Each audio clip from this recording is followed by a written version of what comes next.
If you have the courage to hear the full nightmare, stay till the end. And don't forget to subscribe and hit the bell to uncover more terrifying stories like this. Every camera lens in the world couldn't capture what stared back at us that night. And that was only the beginning.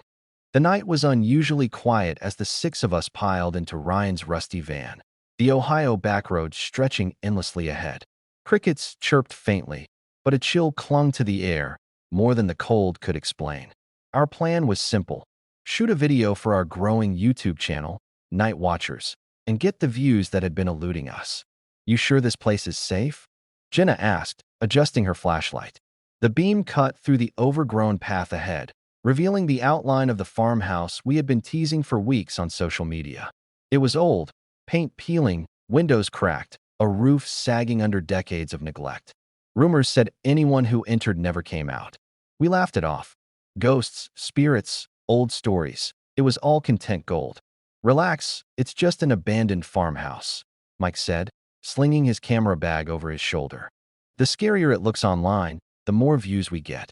Inside, the air was thick, dusty, smelling faintly of decay. The wooden floorboards creaked under our weight. We set up the main camera in the living room, the largest space in the farmhouse, and began filming. Jenna whispered, "This is giving me serious chills," but the rest of us were eager, pushing her fears aside. A sudden gust of wind slammed the front door shut. We jumped. "Haha. Okay, that was something," I joked, my voice shaking slightly despite myself. Silence returned immediately after, heavy, almost suffocating. Our footsteps echoed unnaturally, and every shadow seemed to stretch toward us. We decided to split the filming into small segments. Mike and I went upstairs to check the bedrooms, our lights bobbing in the darkness. The walls were lined with peeling wallpaper, faded family portraits staring down with unseeing eyes. One room had a small rocking chair, gently swaying, though no breeze touched it. "You're imagining that," I said, but even I didn't sound convinced. The chair stopped abruptly when Mike approached, yet a faint creak lingered in the room long after. Suddenly, Jenna's scream echoed from downstairs. We ran, but by the time we reached the living room, she was pale, pointing at the open kitchen window. A shadow moved quickly past, vanishing into the darkness outside. If you're still watching, make sure to stay until the end, because things are about to get real, and you won't want to miss a second. We tried to laugh it off, but the farmhouse had already begun to whisper its warnings. None of us knew that by sunrise, one of our friends would be missing, and the nightmare was only beginning. We gathered in the living room, hearts racing. Jenna was still trembling, eyes fixed on the spot where the shadow had vanished. It moved," she whispered, voice barely audible. No one laughed this time. The farmhouse had already begun to feel alive, watching us, waiting. Ryan pulled out a small handheld camera. "All right, let's capture everything. The scarier it gets, the better our views." The others nodded reluctantly, but none of us spoke the words aloud. Fear had replaced our usual bravado. The silence inside the farmhouse was thick, almost suffocating. Every creak of the floorboards made us flinch. A cold draft whispered along the hallways, carrying the faint smell of old wood and something else, something rotten, like forgotten secrets. Our footsteps echoed unnaturally, bouncing off walls that seemed farther apart than they were. We decided to explore the basement, the one place none of us had dared film before. Mike led the way, descending the narrow staircase. Each step groaned beneath our weight, and I could hear my own heartbeat pounding in my ears, louder than the wind rattling the broken windows above. Halfway down, we noticed markings on the walls, scratched letters, faded with time, almost spelling out a warning. But before we could read them, a sudden thump echoed from upstairs. We froze. Another thump followed, then another. Something was pacing, slow, deliberate, above us. Jenna's flashlight flickered, plunging the basement into brief darkness. When it returned, a shadow darted across the wall behind Mike. He spun around, but nothing was there. Only the whisper of air, almost like a sigh. Suddenly, we heard it. Laughter. Low, hollow, almost human, but distorted. It seemed to echo from every corner at once. "This isn't funny anymore," Jenna said, panic rising in her voice. We all looked at each other, realizing this was no longer a prank. Something inside the farmhouse was alive, and it knew we were here.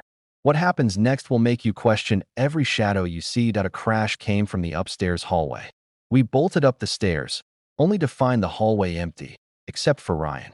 He had been filming, but now his camera lay on the floor, screen shattered. And then we noticed it. The door at the end of the hall, where our friend Alex had been moments ago, was slightly ajar. But on the porch floor, lying directly on the welcome mat, was a small, dirt-covered envelope. On its front, written in smeared brown ink, "For the next Harper." My breath caught in my chest. That was me. The envelope felt strangely warm in my hands, as if someone had been holding it just seconds before I found it. Dirt flaked off its surface, falling like dark snow onto the floor. My fingertips tingled the moment I touched the seal, an old crimson wax stamp with a symbol carved into it. A circle, a line, a single staring eye. The same symbol from the journal's last page. A faint heartbeat-like thump echoed somewhere in the house. Thud, thud, thud. Soft, but growing closer. I swallowed hard and slowly broke the seal. A smell escaped. Cold, damp earth. Grave dirt. Inside was a folded page, old and brittle. I opened it carefully. The handwriting was different from Elias Harper's. Sharper, darker, almost carved into the paper. To the next Harper. The grave knows your name now. A chill crawled across my spine. My pulse quickened. Another line beneath it. Do not look into mirrors at night. I lowered the page slowly, the silence around me thick and pressing. Then my phone buzzed again. A notification. Just one. From the house's security camera app. Uptack with circle above motion detected. Backyard. My breath hitched. The camera never triggers unless something moves directly in front of it. I hesitated, then tapped on the live feed. Static. Only static. Snow-like static danced across the screen, whispering in soft white noise. Then, just for a second, the image flickered into place. Brightness. The back porch. The old wooden railing. The darkness stretching beyond. But standing at the very edge of the camera's view was a figure, facing the house, completely still.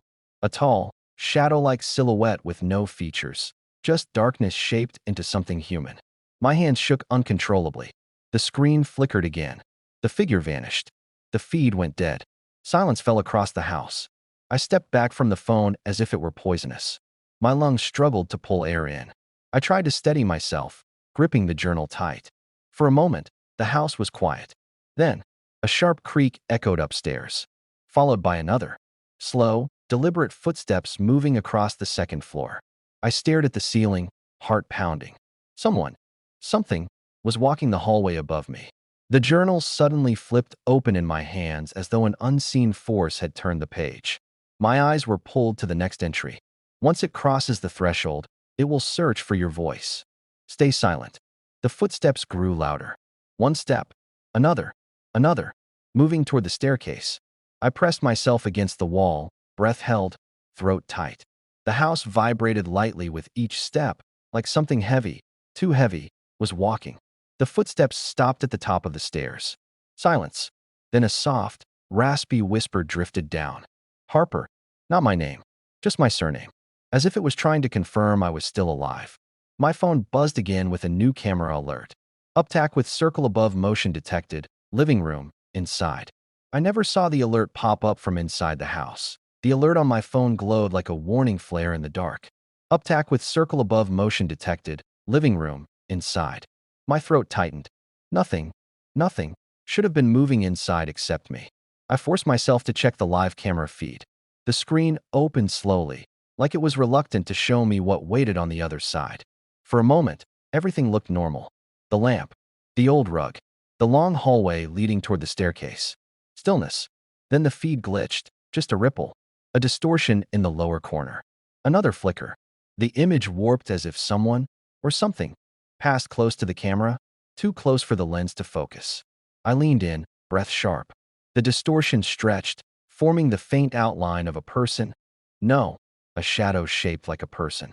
Long, narrow, unmoving. It wasn't walking. It wasn't breathing. It was just there, watching. The camera cut to static. I lowered the phone slowly, forcing air into my lungs. Every part of the house suddenly felt alive, like the walls were exhaling cold breath around me. The silence was so heavy it vibrated.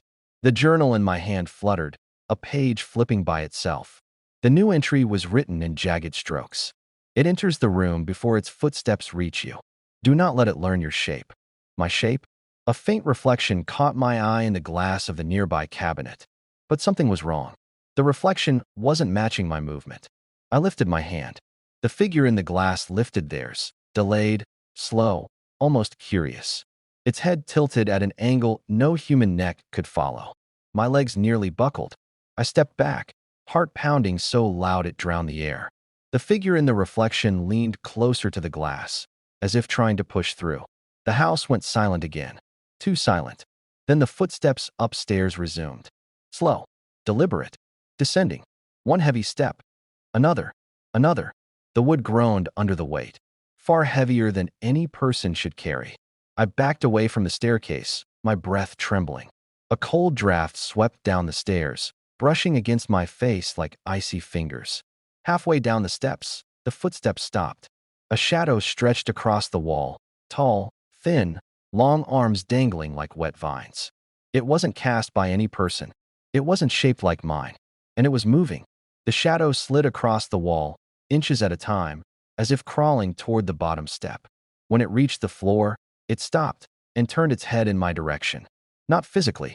The shadow turned its head. My voice caught in my throat. I didn't dare breathe. Then the phone buzzed again. A notification popped up with a soft chime that cut through the silence like a scream. New message, unknown number. My hands trembled as I opened it. Only one line. Stop moving. I can see you. The hallway grew darker. The shadow stretched closer. Then my phone slipped slightly in my sweaty hand as I reread the message. Stop moving. I can see you. Every instinct screamed to run, but the journal's warning burned in my mind. Once it searches for your voice, stay silent. I forced myself to freeze, to breathe as quietly as possible, to become invisible. But the house wasn't quiet anymore. A low hum vibrated through the walls, like something massive was pressing against them from the outside. The lights flickered, each pulse of darkness lasting a fraction longer than it should. My eyes drifted back toward the staircase. The shadow was gone. Not faded, not retreated, just gone. A sudden creak sounded behind me. I spun around. Nothing. Just my reflection in the darkened window, until my reflection blinked, late. A full second late. My breath stopped in my chest. My reflection smiled. I didn't. The smile stretched wider, too wide, as if the face in the glass wasn't made of flesh at all. My knees weakened. I stumbled back, bumping into the coffee table. The sound echoed loudly. Too loudly. A whisper immediately followed from the hallway. There you are. The same voice as before. My own voice. But closer. So much closer. I bolted toward the kitchen, silent running, breath trapped behind clenched teeth. I grabbed the journal, flipping pages wildly until another fresh entry appeared, ink still glistening. Do not let it speak with your voice twice. My stomach twisted. It had already spoken twice. A soft, wet sound came from the ceiling above me, like something dragging its limbs across the drywall. The lights flickered again, each flash revealing something closer. Flash, nothing. Flash, a long shadow stretching toward the counter. Flash, fingers crawling over the edge. Flash, a face forming behind me in the window's reflection. Not my face anymore. Longer. Hollow. Eyeless. As if my reflection had been emptied out and worn like a mask. The light steadied. The reflection stayed. It raised a hand slowly, curling a finger, beckoning me closer. I backed away, heart pounding. The kitchen door behind me slammed shut on its own, the impact sending plates rattling. Then my phone buzzed again. Another message from the unknown number. Don't run. The grave is almost ready. My vision blurred. The journal flipped again by itself. A new entry. When the house breathes, leave immediately. As I read it, the air around me expanded, like the entire house inhaled, walls stretching soundlessly. I didn't think. I didn't breathe. I grabbed the door handle and pulled. It didn't budge. I yanked harder. Locked. Behind me, the reflection in the window tilted its head, its mouth opening slowly, stretching wider and wider until it split in a silent scream. Then, a knock. Not on the door. Not on the window. Right next to my ear, the knock came again, soft, deliberate.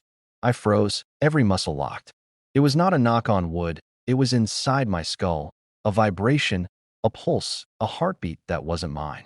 I swallowed hard. The journal trembled in my hands, flipping open to a page I had never seen before. It knows your fear.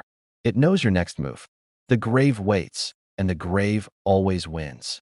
My eyes darted toward the window. The reflection, still there. Watching. Smiling. But its mouth was silent. No whisper this time, just a promise. A draft of cold air circled me, spiraling like a miniature tornado. Papers fluttered off the counter, landing around me like a circle of warning. The lights flickered violently, then went out. Complete darkness. I heard the faintest scrape behind me, slow, dragging, inch by inch. I tried to breathe quietly, but the sound of my own lungs felt deafening. Then a whisper, closer than ever. "Harper, come to me." I wanted to run. My feet felt cemented. My hands shook uncontrollably. I glanced down at the journal. Another entry had appeared. Ink dark, wet-looking, crawling across the page. The grave calls your name. It is hungry.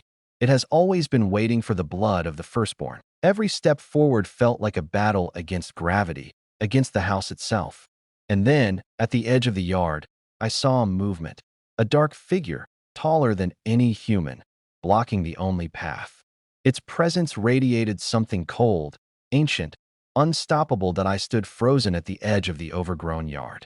The farmhouse loomed behind me, dark and endless, its broken windows like eyes staring, judging. The shadows moved closer, stretching impossibly across the grass.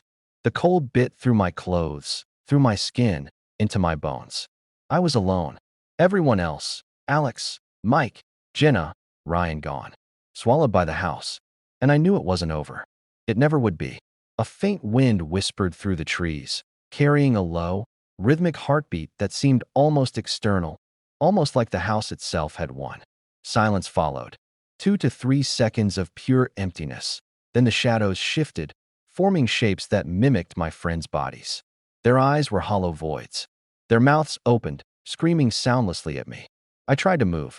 My legs trembled uncontrollably, every step slow and heavy. The whisper followed. "You cannot leave, not yet." I saw something at the corner of my eye, a faint movement near the farmhouse entrance. I turned quickly.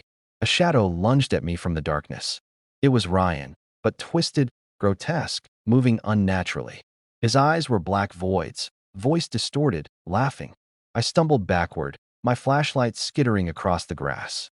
It flickered, revealing Jenna, Mike, Alex, each one a shadow of themselves, twisted, reaching for me. My stomach twisted. Their hands were cold, but solid, real, yet they weren't alive. I tried to run, but the shadows multiplied. I felt hands grab my shoulders, pull me down, and I screamed. The whispers became guttural laughter, filling my head, drowning out my cries. I struggled, clawing at the earth, but the darkness dragged me closer to the farmhouse. A sudden gust of wind slammed the door open. For a split second, I saw the stars above, the real world. Hope surged, and I bolted toward it. But the shadowy forms reached me, fingers brushing my arms. Pain, cold, fear like fire. If you've stayed this far, don't blink. The ending is coming, and it will haunt you long after the screen goes dark. I made it to the edge of the yard, stumbling over roots. My lungs burned. My heartbeat pounded like war drums. And then, a whisper, closer than ever. "Only one, it's yours now." I froze at the edge of the yard. The farmhouse loomed behind me, black windows like empty eyes. The shadows, Alex, Mike, Jenna, Ryan, twisted forms, stalked closer. Each step they took made the earth tremble beneath me. My chest burned, lungs screaming, every heartbeat deafening. The darkness that had consumed them now turned fully toward me. It wasn't just shadows, it was the farmhouse itself, alive, waiting for its final victim. The wind whispered, carrying low, guttural laughs. Silence fell for 2 heartbeats, so quiet I could hear the blood rushing in my ears. Then came the distant creak of the main door swinging open, slow, deliberate. A faint fog rolled toward me, chilling, twisting in impossible patterns. My flashlight flickered. I tried to move. My legs refused, rooted by fear. The shadows advanced, faces distorted, hands stretching impossibly, reaching for me. Every whisper now cut straight into my brain. "Run, you cannot leave, it's yours now." I stumbled backward, tripping over roots, and fell. I could feel cold hands brushing my back, scraping along my arms. My friends' faces, twisted, silent screams, black void eyes, loomed over me. They were gone, yet not gone. I realized the house didn't kill in the usual sense. It transformed fear into permanence, into shadow. A flicker of hope. I saw the back gate, faint moonlight beyond. I pushed forward, desperate, dragging myself over the grass, each shadow following, always closer, mocking. Just as I reached the gate, a massive shadow surged from the farmhouse, taller than the roof, impossibly wide. A voice echoed, low, deep, ancient. "You are the last, and you belong now."